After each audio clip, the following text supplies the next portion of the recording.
नमस्कार, स्वागतम। आहार के विषय में हमारे सनातन शास्त्र क्या कहते हैं, आज इस पर विचार करेंगे। वीडियो संक्षिप्त रहेगा, आप कहेंगे तो इस विषय में विस्तार से जानकारी देंगे। आहार यानी हमारे जीवन का एक अत्यंत महत्वपूर्ण भाग।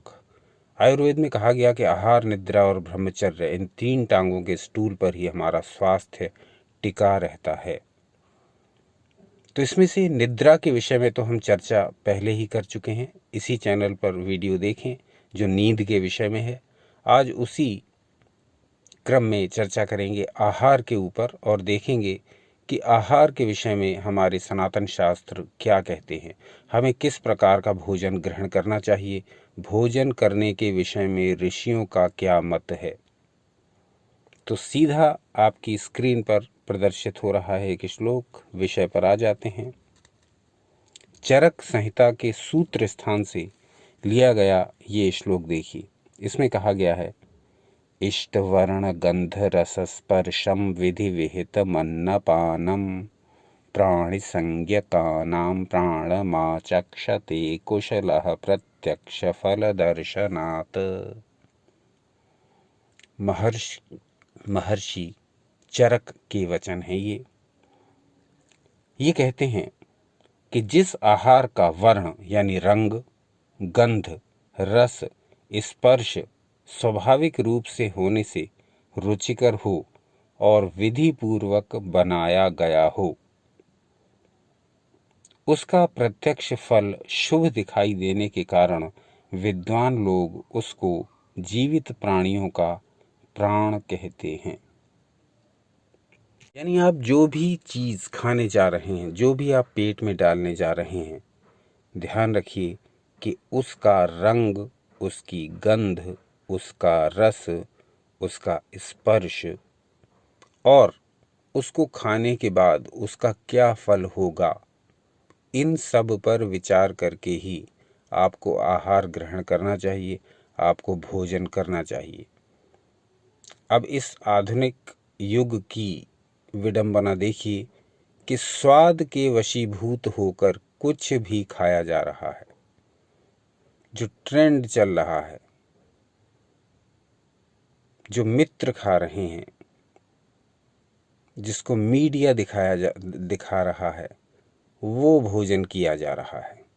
आयुर्वेद के ऋषियों की जो वाणी है, उसकी उपेक्षा करके मन चाहा खाया जा रहा है और उसी का परिणाम है कि आज प्रत्येक घर में एक भी पूर्ण स्वस्थ व्यक्ति ढूंढना दुर्लभ हो गया है। महर्षि चरक आगे एक श्लोक में कहते हैं जो आपके समक्ष प्रदर्शित है। कहा गया, अन्नम वृत्तिकाराणाम श्रेष्ठम उदकमाश्वासकराणाम, यानी शरीर की पुष्टि, बल प्राप्ति, आयु, तेज, उत्साह, स्मृति, ओज और अग्नि वृद्धि के लिए भोजन की आवश्यकता होती है। आहार शरीर का धारक है। भोजन ही हमारे शरीर का निर्माण करता है और उस भोजन में हमें ये देखना होगा कि क्या हमको उससे पुष्टि, बल, आयु, तेज, उत्साह, स्मृति, ओज और अग्नि वृद्धि हो रही है, हमारी पाचक शक्ति बढ़ रही है या नहीं। इतना सब सोचने का न तो आज के युग के मनुष्य के पास समय है और ना ही धैर्य। स्वाद के वशीभूत होकर के नाना प्रकार के व्यंजन चटखाए जा रहे हैं और फिर उसके परिणाम भी भोगे जा रहे हैं। यही तो फल है ऋषियों की बातों की उपेक्षा करने का। बहुत कुछ कहा गया, आहार शास्त्र पूरा ऋषियों ने बनाया है।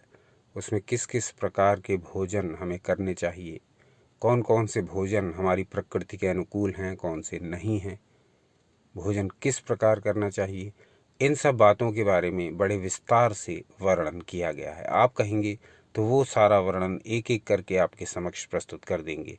आज का वीडियो संक्षिप्त रखेंगे। यहाँ हमने ये जानने का प्रयास किया कि भोजन यानी आहार के विषय में हमारे ऋषि क्या कह गए हैं। अब ये हमारे ऊपर है कि हम स्वाद के वशीभूत होकर मनमाना भोजन ग्रहण करते हैं या इन सब बातों को ध्यान में रखते हुए भोजन ग्रहण करते हैं कि क्या ये भोजन जो हम कर रहे हैं, क्या ये हमारे शरीर को किसी भी प्रकार से लाभ देगा, क्या इसकी कुछ न्यूट्रिशन वैल्यू है, या केवल स्वाद के वशीभूत होकर के ही हम ये खा रहे हैं। तो जितना संभव हो उतना इन बातों का पालन हम कर सकते हैं और ये करके हम किसी पर एहसान नहीं करेंगे बल्कि अपने लिए ही लाभकारी प्रयत्न करेंगे। आज के अंक के विषय में अपने विचार बताइए। आज का अंक कैसा लगा ये अवश्य बताइए और इस विषय में या अन्य विषयों में क्या जानना चाहेंगे ये भी बताइए। अपना अमूल्य समय हमें देने के लिए हार्दिक धन्यवाद।